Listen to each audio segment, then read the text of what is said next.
क'क्राझार जिल्लानि गसाइगाव प्रेस क्लाबनिफ्राय दुलाराय कच राजबंशी फरायसा आफादनिफ्राय गाहाय नेहाथारि सुनाधर रायनि खौरांगिरि मेल। मेल दियार भालेकेइटा आमी एजेंडा आछे आमार जोआ 9 डिसेम्बरत आमार आक्रासुर केंद्रीय कमिटिर एखन गोसाईगाँवत कार्यनिर्वाहक सभा अनुष्ठित होइसिल।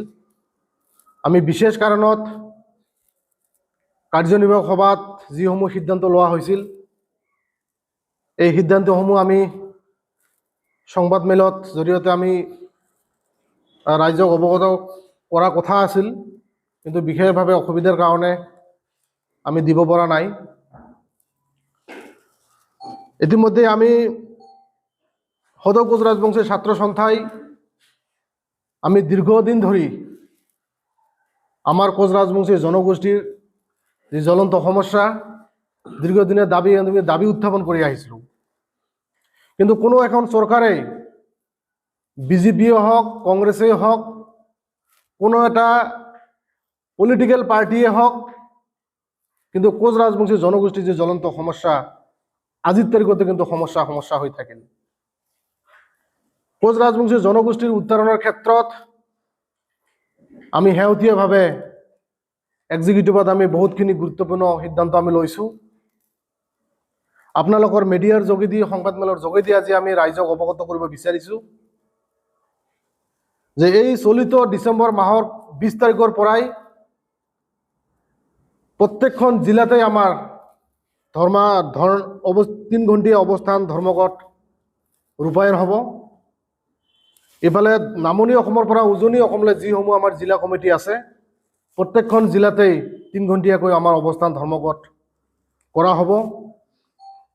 আৰু আমাৰ অহা জানুৱাৰী মাহৰ 2023 ইংৰাজী চনৰ জানুৱাৰী মাহৰ 29 তাৰিখে আমি বিশাল গণসমাবেশ আয়োজন কৰিছোঁ। আমাৰ ধুবুৰী জিলাত শালকচাত হ'ব। ইতিমধ্যে আমি ৰাইজৰ লগত নানান ধৰণে আমাৰ মত বিনিময় চলি আছে। তাতে আমি 1 লাখৰ ওপৰত মানুহ আমি তাতে আমি গেদাৰিং কৰিম।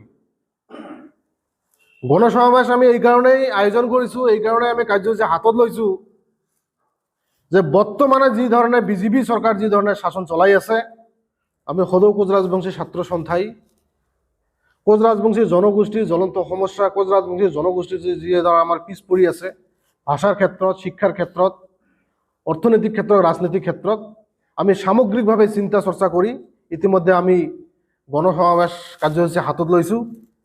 আৰু এই সংবাদমেলৰ যোগেদি আমি সমূহ আমাৰ কোচ ৰাজবংশী জনগোষ্ঠীক আমি আমন্ত্ৰণ জনাইছোঁ, আমি বিনম্ৰভাৱে আমি অনুৰোধ জনাইছোঁ যে যি আমাৰ আগন্তুক যি আমাৰ গণসমাবেশ আছে 2023 জানুৱাৰী 29 জানুৱাৰীত, এই গণসমাবেশ আক্ৰাসুৰ নহয়, এই জনসমাবেশ কোচ ৰাজবংশী জনগোষ্ঠীৰ উদ্ধাৰৰ এটা কাৰ্যসূচী হয়।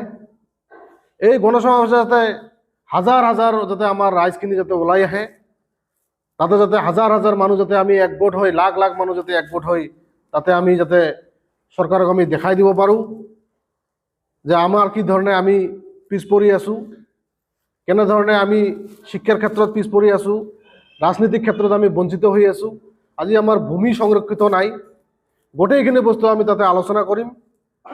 আপোনালোকৰ মিডিয়াৰ যোগেদি আমি সমূহ ৰাইজক আহ্বান কৰি বিচাৰিছোঁ যে আপোনালোকে দলে দলে আমাক সহযোগ কৰক, দলে দলে আমি যাতে 1 লাখতকৈ অধিক মানুহ তাতে যাতে একগোট হৈ আমাৰ যিসমূহ সমস্যা তাতে আমি উত্থাপন কৰিব পাৰোঁ। আৰু আমি বৰ্তমান বিভিন্ন ছ'চিয়েল মিডিয়া হওক পেপাৰ পত্ৰে আমি দেখিবলৈ পাইছোঁ যে আমাৰ যি ধৰণৰ বংগভংগ বা যি এটা আমাৰ পশ্চিমবংগত ইউটি গঠনৰ এটা প্ৰক্ৰিয়া আমি শুনিবলৈ পাই আছোঁ। এই ক্ষেত্ৰত সদৌ কোচ ৰাজবংশী ছাত্ৰ সন্থাৰ কোনো দ্বিমত নাই, কাৰণ আপোনালোকে গমেই পায় আমি যে পৃথক ক্ষমতাবোৰ দাবী কৰি আহিছিলোঁ। আজি 1949 28 আগষ্টত আমাৰ যিখন ৰাজ্য আছিল এই ৰাজ্যখন ভাৰত চৰকাৰৰ লগত সামিল হৈছিল এটা মাৰ্জাৰ এগ্ৰিমেণ্টৰ চুক্তিৰ জৰিয়তে। আজি জেচিপিৰ প্ৰেচিডেণ্টে হওক অনন্ত মহাৰাজ বিভিন্ন মিডিয়া বা বিভিন্ন আমি ছ'চিয়েল মিডিয়াৰ যোগেদি আমি খবৰ পাই আছোঁ যে আমাৰ যিসমূহ আনডিবেট গোৱালপাৰা যিসমূহ জিলা আৰু পশ্চিমবংগৰ 7খনকৈ জিলাক লৈ ইউটি গঠনৰ এটা প্ৰক্ৰিয়া চলি আছে। যদি